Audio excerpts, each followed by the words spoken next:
What's going on, YouTube? This is Chris Albert coming to you from Long Beach, California.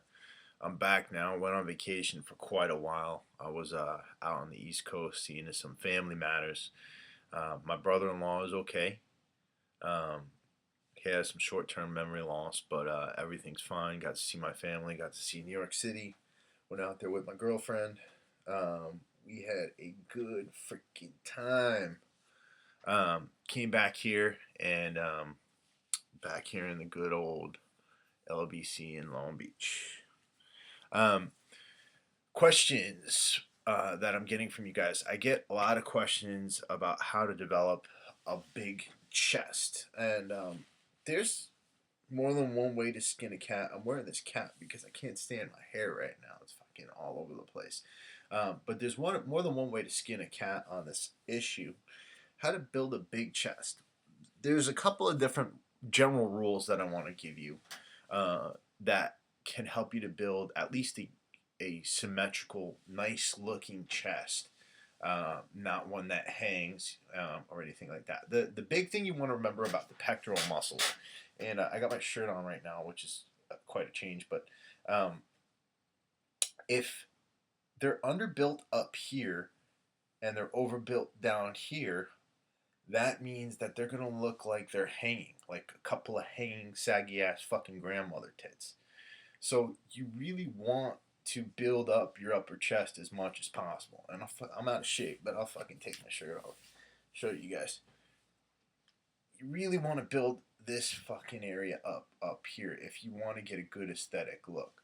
Now, the way you do that is through incline exercises. If and just to demonstrate, if you're built up too much down here on the sides, then and you're not built up enough up here, then that shit's gonna look fucking saggy. It's gonna look nasty. So building up here on the upper chest, that's really gonna help you to build a good, bigger aesthetic look. So I always start with an incline movement, whether it's incline barbell press or incline dumbbell press. To tell you the truth, I prefer incline dumbbell press because it gives me more freedom to squeeze and freedom to control the muscle.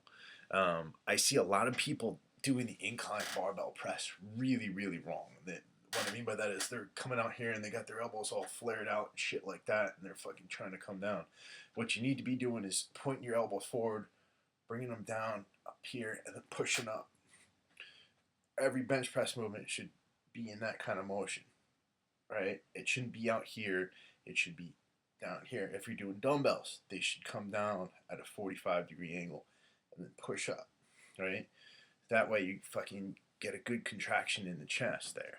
Now, I'm completely freaking out of shape off season right now, so I don't have as many striations as I normally would, but you see that I do have some striations there. Um, that's because I do a good bit of flexing and contracting during my workouts. I don't overload the weight or anything like that.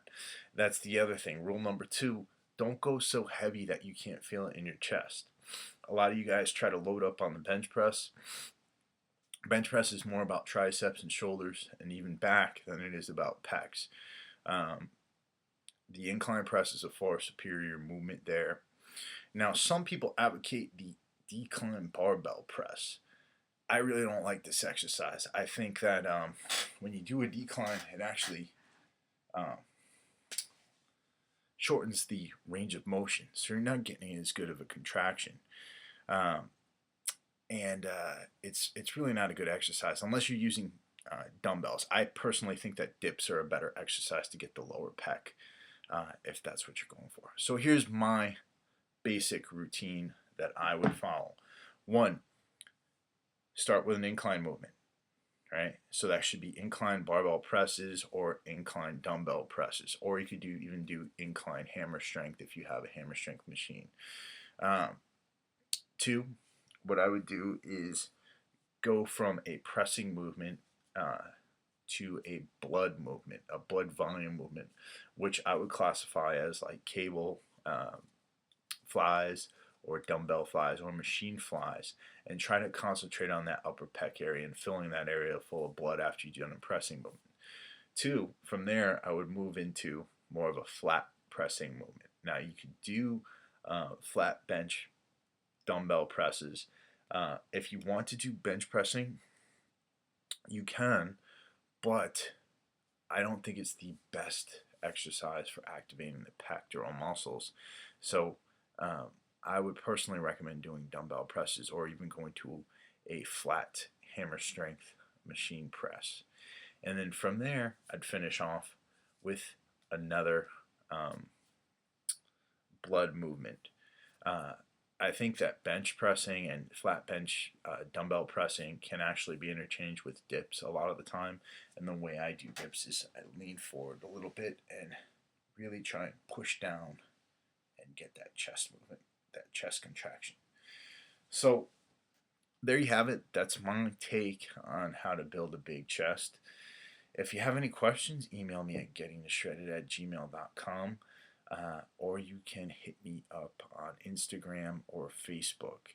And as always, if you like my content, subscribe to my fucking channel, please. Thank you so much.